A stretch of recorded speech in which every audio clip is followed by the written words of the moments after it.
Useless, Todd muttered, tossing the book onto the table like it was trash. I stared at him, my chest tightening. What? This, he said, gesturing dismissively at the handmade scrapbook I'd spent weeks creating. This is the best you could come up with? A pile of pictures and sentimental garbage? You're ridiculous, Lydia. My hands clenched in my lap, but I forced myself to stay calm. I thought you'd appreciate something meaningful. It's a collection of memories, everything we've been through together. He rolled his eyes. What we've been through? Please.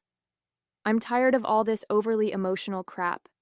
You could have gotten me something useful, but instead, you waste time on this nonsense. It's embarrassing. I took a deep breath, trying to keep the sting of his words from showing on my face. Todd, No, he interrupted, standing up and running a hand through his hair. You don't get it, do you? This isn't working anymore. You're not working anymore. I need someone who can actually add value to my life, not drag me down with this pathetic attempt to be thoughtful. My stomach twisted. What are you saying? He smirked, crossing his arms. I'm leaving you, Lydia. I've met someone else, Mara. She's 20, exciting, and she actually knows how to have fun. Unlike you. His words hit me like a punch to the gut, but I refused to let him see the impact. And you think this is the right way to tell me? I asked, my voice trembling but steady. After I put my heart into this? He laughed, a cold, dismissive sound. Your heart? That's the problem, Lydia. You're all heart and no substance. I deserve more. I sat there in silence for a moment, his words echoing in my head. And then, to my own surprise, I started to laugh. It wasn't a bitter laugh or a forced one. It was genuine, loud, and it cut through the tension in the room like a knife. What's so funny? Todd asked, narrowing his eyes. I stood up, still laughing, and reached for the book. You don't even know what you're walking away from, I said, flipping to the back page. What are you talking about? He asked, suspicion creeping into his voice. I pulled out the folded deed tucked into the final page and held it up. This. The deed to a vacation house I bought for us. I was going to surprise you tonight, but I guess that's off the table now. His jaw dropped. You bought a vacation house? I smiled sweetly, slipping the deed into my purse. Looks like Mara won't be enjoying that, will she? Todd's face twisted into something between disbelief and panic.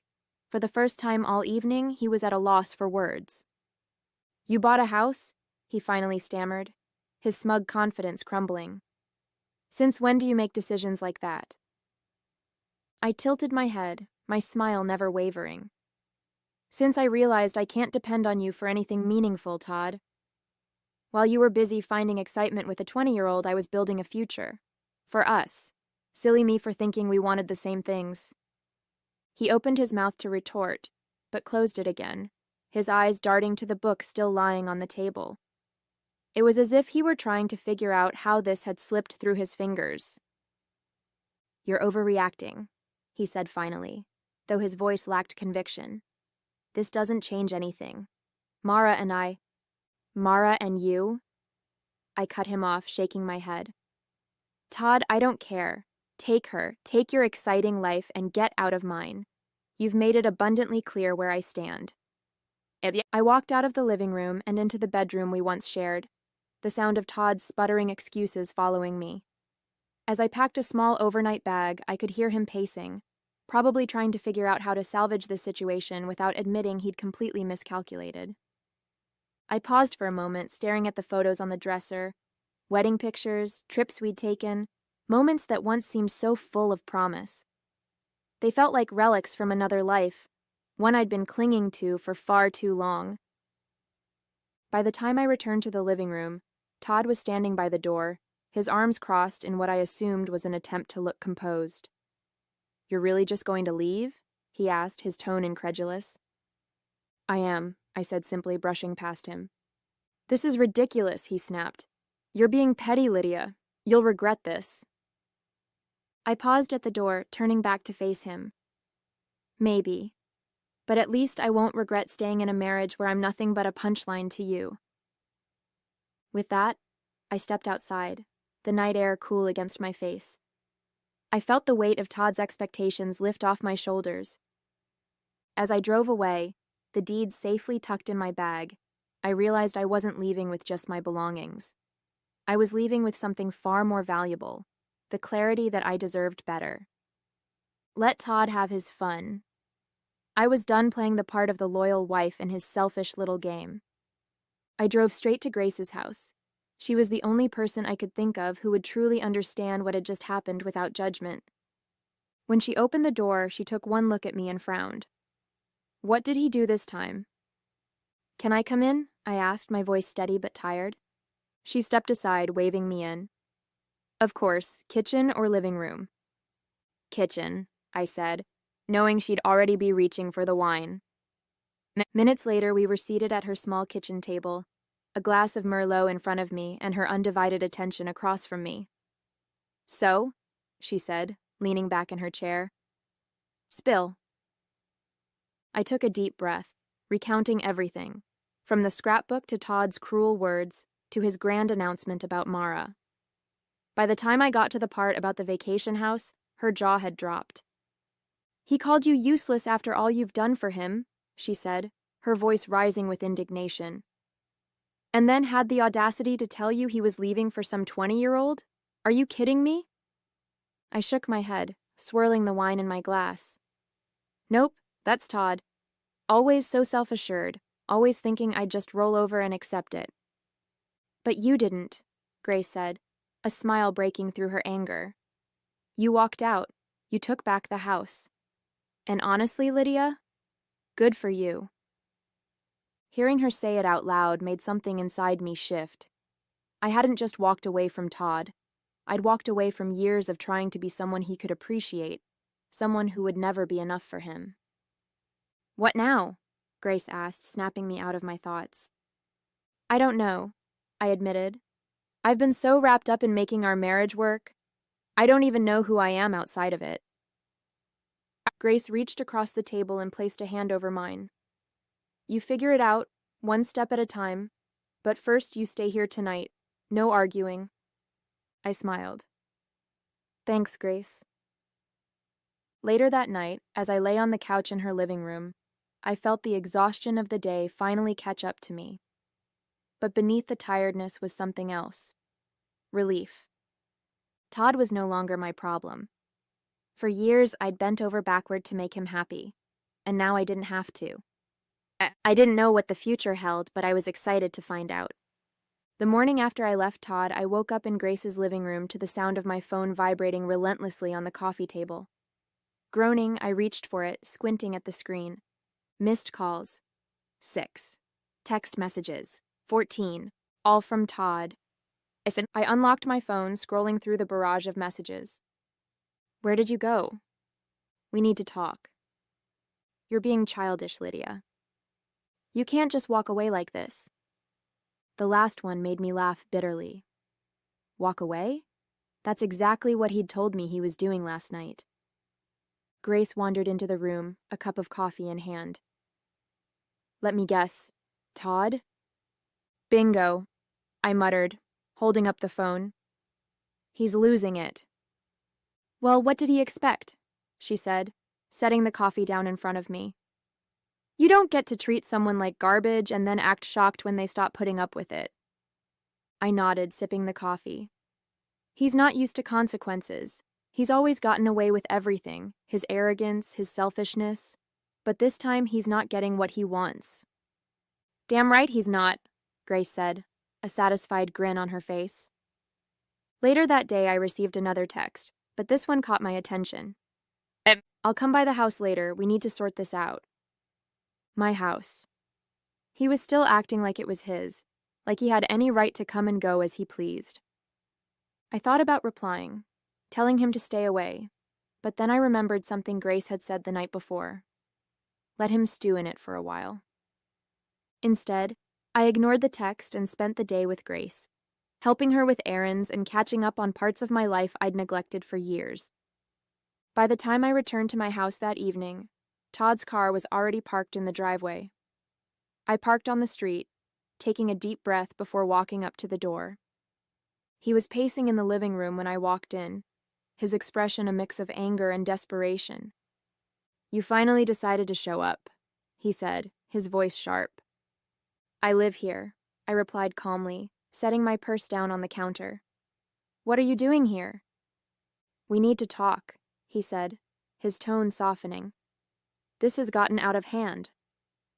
I folded my arms, leaning against the counter. "What's gotten out of hand, Todd? The fact that I finally stood up for myself? Or the fact that you're realizing Mara isn't the prize you thought she was?" His jaw tightened, and for a moment, I thought he might explode. But instead, he sat down on the couch, running a hand through his hair. "Look, I made a mistake, okay? I wasn't thinking clearly. But we can fix this." I shook my head, a bitter laugh escaping my lips. "Fix this? Todd, this isn't a broken vase. This is years of you taking me for granted, dismissing everything I do, and expecting me to keep smiling through it." "Lydia," he started, but I cut him off. "No," I said firmly. "You don't get to decide when we fix things. You made your choice. Now, you can live with it." I grabbed my bag and walked upstairs, leaving him sitting there in stunned silence. The day after Todd's tantrum, I packed his things, left them neatly by the front door, and changed the locks. When he came back that evening, looking smug as ever, I met him on the porch with a firm expression and a folder in hand. "What's this?" he asked, glancing down at the papers I held. "Your things," I said, gesturing to the suitcase by the door. "And this is the contact information for the lawyer I hired this morning. You'll be hearing from her soon." His jaw tightened, but he still couldn't resist one last dig. "You're being ridiculous, Lydia. You can't handle life without me." I smiled faintly. "We'll see about that. Now get off my porch." He stared at me, his confidence finally faltering before grabbing his suitcase and stalking off. Over the next 2 weeks, Todd's absence felt like a breath of fresh air. The house was quieter, cleaner, but it felt like a home instead of a battlefield. I stayed busy, throwing myself into work, reconnecting with friends, and leaning on Grace for emotional support. She was thrilled to see me finally standing up for myself. "Good riddance," she'd said when I told her I'd kicked Todd out. "He was a leech, Lydia.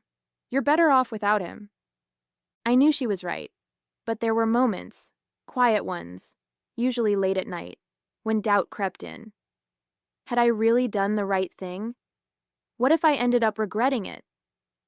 Those thoughts didn't last long, though, especially not after I got the call from Todd. "Lydia," he said, his voice tight with frustration. "We need to talk."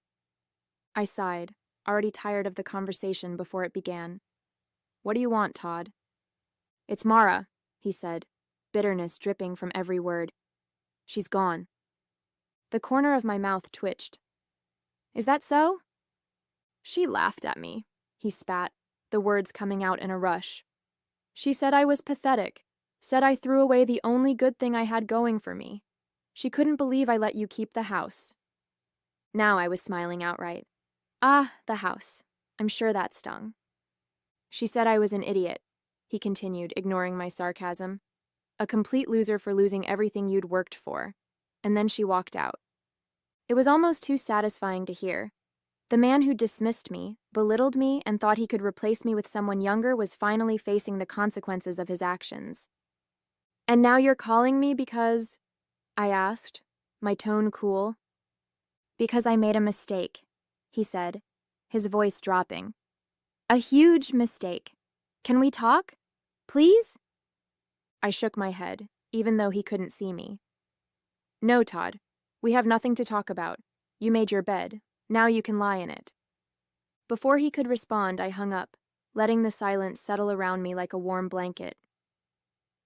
That night, as I sat on the couch with a cup of tea, I felt a deep sense of relief. Todd's life was unraveling, but for the first time, it wasn't my problem. I had my life back, and I wasn't looking back. The divorce process moved faster than I'd anticipated. My lawyer helped me organize my finances, document everything, and ensure that I'd be protected. Now, as I sat in her office reviewing the finalized paperwork, I felt a strange mix of emotions: relief, closure, and a lingering twinge of disbelief that this chapter of my life was finally ending. "Everything looks solid," my lawyer said, flipping through the pages. "Todd doesn't have much leverage here, especially since he hasn't contested anything. Frankly, I think he knows he's not in a position to fight you." I nodded, a small smile tugging at my lips. "I think he's finally realized I'm not the pushover he thought I was." She chuckled. "I'd say you've made that very clear." As I left her office that afternoon, a weight I hadn't realized I was carrying seemed to lift. The paperwork was filed, my finances were secure, and Todd was officially out of my life, on paper and in reality. The timing couldn't have been more perfect. That same evening, Grace came over with a bottle of wine and her usual flair for celebrating my victories. "To Lydia," she said, raising her glass, "the woman who finally kicked Todd to the curb and reclaimed her life." I laughed, clinking my glass against hers. "To Grace, the friend who never once said, 'I told you so.'" "Not yet, anyway," she teased, taking a sip. As the night went on, we talked about everything: my plans for the future, her latest escapades, and of course, Todd's dramatic fall from grace. "So," Grace said, leaning back on the couch with a smirk, "do you think he's still crying over Mara?" "Probably," I replied, grinning. "But it's not like he has much else going for him. No wife, no house, no mistress. Honestly, I almost feel bad for him." "Almost," Grace said, laughing. That night, after Grace left, I sat alone in the quiet of my home, reflecting on everything that had happened. The old me, the one who bent over backward to keep Todd happy, who worried endlessly about his approval, felt like a distant memory. This new version of myself, the one who could laugh at his downfall and find joy in reclaiming my life, was here to stay. Todd had underestimated me, but I hadn't. I felt like I was exactly where I was meant to be. The weeks after the divorce were a whirlwind of change, but the chaos felt like mine to control. Without Todd's shadow looming over every decision, I found myself rediscovering the pieces of me that had been buried under years of his criticism and demands. It wasn't just about rebuilding, it was about thriving. One of the first things I did was visit the vacation house.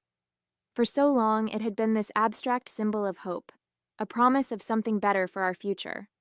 But now, it was mine, completely untethered from Todd or his arrogance. When I pulled up to the property, nestled against the backdrop of a serene lake and surrounded by towering pines, I felt a rush of pride. I'd done this. I'd made this dream a reality. Not for Todd, not for us, but for me.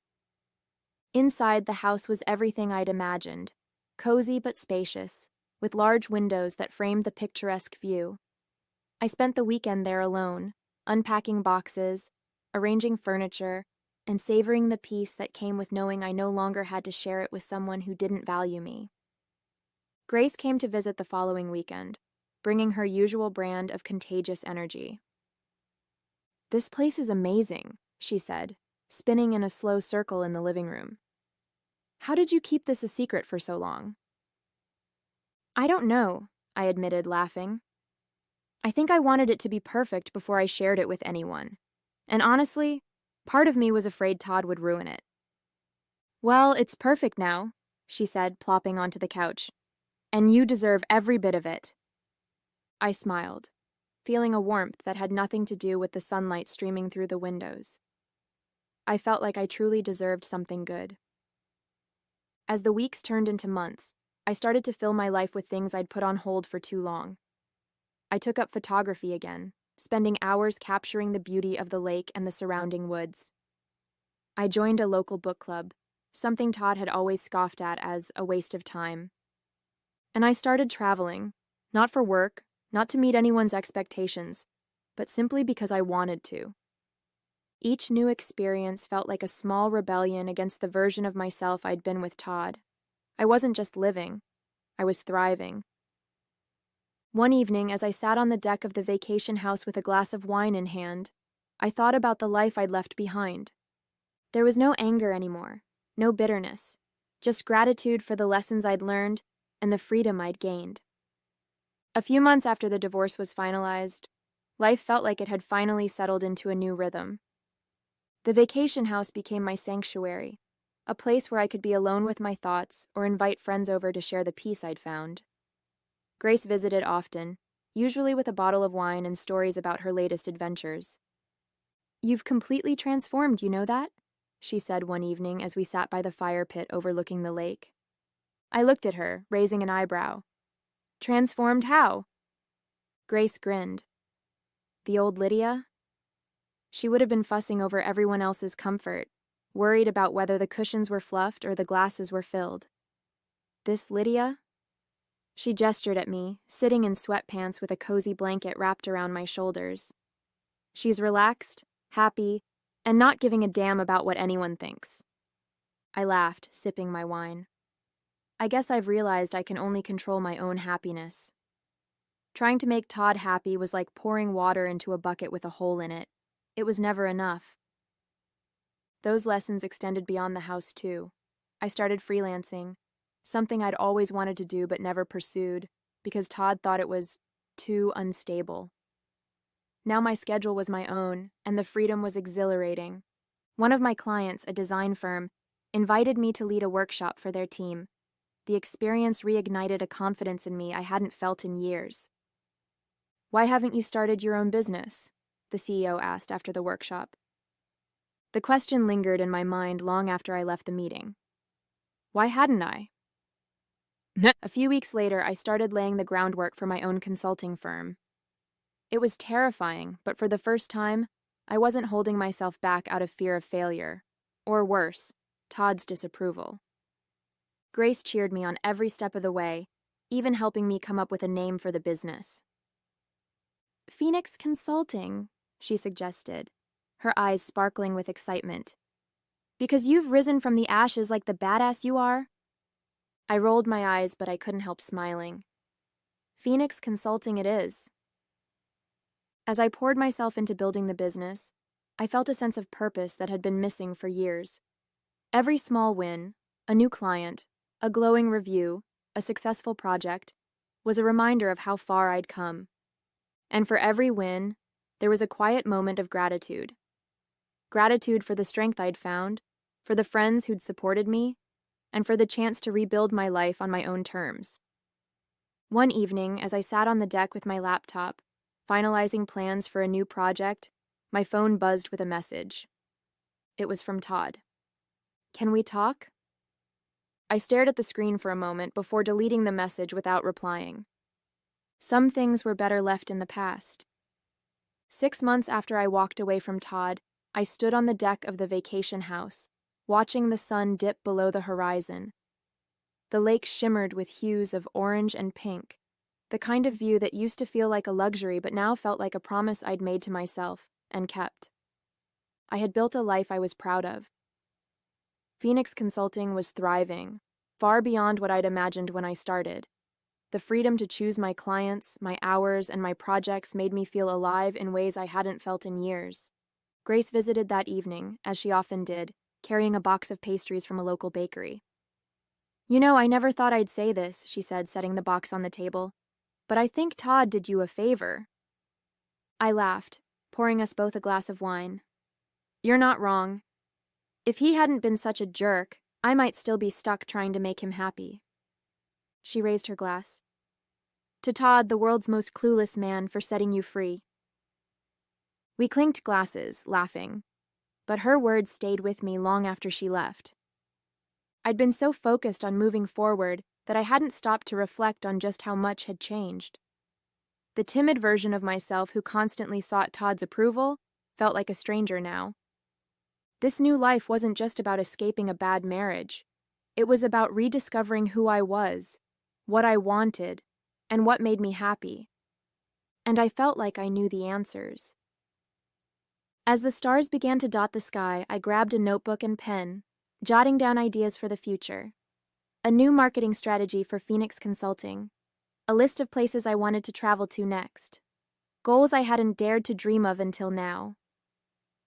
Later, as I closed the notebook and looked out at the lake, I realized something. I wasn't just free from Todd's expectations. I was free from my own doubts, the ones that had kept me small and scared for so long. A month later, I received an email from one of my new clients. The subject line read, "Keynote Opportunity." Curious, I opened it and scanned the message. They wanted me to speak at an upcoming industry conference about my journey as an entrepreneur, highlighting the success of Phoenix Consulting. For a moment, I hesitated. Public speaking had never been my strong suit. Todd had often mocked me for fumbling over my words during casual conversations, let alone something as formal as a keynote speech. But this time, his voice didn't matter. I hit reply and typed, "I'd be honored to participate." Preparing for the keynote became a new focus, and with Grace's encouragement, I poured my energy into crafting a speech that felt authentic. "Don't sugarcoat anything," Grace advised. "Tell your story the way it is. Failures, triumphs, all of it. That's what people connect with." And that's exactly what I did. The day of the conference arrived, and as I stood backstage waiting for my turn to speak, I felt a familiar mix of nerves and excitement. When the host introduced me, I walked onto the stage to polite applause. Taking a deep breath, I began. "My name is Lydia, and a year ago I never would have imagined standing here. Back then, my life revolved around trying to meet the expectations of someone who didn't believe in me. But today, I'm here because I chose to believe in myself." As I spoke, sharing the story of how Phoenix Consulting was born from a place of rediscovery, I noticed heads nodding in the audience. People were leaning in, smiling, and even jotting down notes. I felt like my voice mattered, not just to me, but to others. After the speech, several attendees approached me to share their own stories of struggle and resilience. "You inspired me today," one woman said, her eyes bright with emotion. "Thank you for reminding me it's never too late to start over." Her words stayed with me as I left the conference, feeling more empowered than ever. That evening, as I sat on the deck of the vacation house, I thought about everything that had led me here. The heartbreak, the betrayal, the doubts. It had all been part of the journey. Todd was a distant memory now, his texts and calls long ignored. Mara had been right. He was a loser. But I didn't need validation from her, him, or anyone else. I had built a life I loved, one step at a time, and it was just getting started. This was my story now, and I was writing every word.